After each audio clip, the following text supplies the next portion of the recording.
En el presente vídeo se hablará sobre el parásito Ascaris lumbricoides. Nombre del parásito y la nomenclatura de la enfermedad producida. Ascaris lumbricoides es un nematodo parásito del intestino delgado del ser humano. A este parásito se le conoce también lombriz intestinal por su forma alargada que lo asemeja a la lombriz de tierra.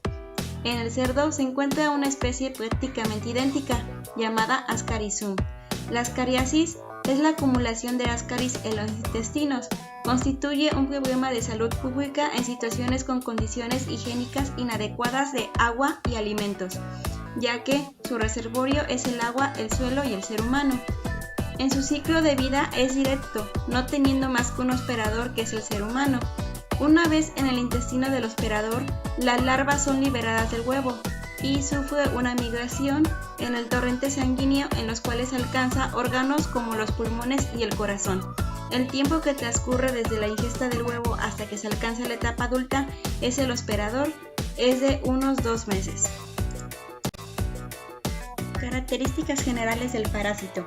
No presenta formas de resistencia, pero los huevos embrionados son muy resistentes al frío, al calor y a los desinfectantes. Los adultos pueden vivir de 1 a 2 años libres en el intestino. Las hembras producen unos 200.000 huevos diarios que se alimentan con las heces del hospedador. Tiene una forma cilíndrica de unos 5 milímetros de diámetro. Machos y hembras se diferencian en el tamaño. Los machos miden de 15 a 20 centímetros y las hembras de 20 a 30 centímetros. La parte posterior del macho es curva, con espículas y pápulas, mientras que la hembra la parte posterior es recta. Termina en punta y en el extremo ambos sexos tienen una boca. Ciclo biológico. La transmisión se produce principalmente por la ingesta de alimentos, suelo y agua contaminados con los huevos embrionados con la larva que había sido eliminados con las heces. Los huevos, después de ser ingeridos, eclosionan liberando las larvas, las cuales salen a la luz del intestino delgado y recorren la circulación sanguínea. Las larvas maduran más adelante en los pulmones de 10 a 14 días, penetrando por las paredes alveolares, ascendiendo por el árbol bronquial hacia la garganta para ser deglutidos. Al ser recibidos en el intestino delgado, se desarrollan en gusanos adultos.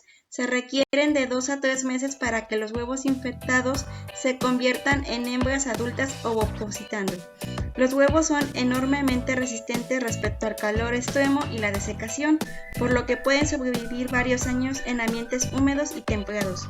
Posee una gran resistencia metabólica y una gran capacidad de reproducción, lo que explica la gran incidencia en casos en la que infectan a las personas. Patogenicidad. Los movimientos antiperistálticos que realiza el parásito son los que se producen en sentido retrógrado, causando reflejo del vómito, daño en la mayor parte del sistema respiratorio. En acción exfoliadora, este tipo de acción está condicionada por la capacidad que tiene el parásito de sustraer determinados componentes tisulares, por ejemplo la sangre, orgánicos como el hidratos de carbono o inorgánicos como el calcio y el fósforo del hospedador. La migración y presencia de larvas en los pulmones provoca una reacción alérgica, en la que se puede producir una inflamación en los pulmones conocida como eosinofilia pulmonar simple o síndrome de Laffer. Manifestaciones clínicas. En caso de desarrollo de la enfermedad, los síntomas, que en parte depende de la carga parasitaria o cuando la presencia del parásito es excesiva, son urticaria, inflamación, fiebre, hipersensibilidad, síndrome de Laffer cuando respiratorio agudo son tos, expectoración y obstrucción bronquiales.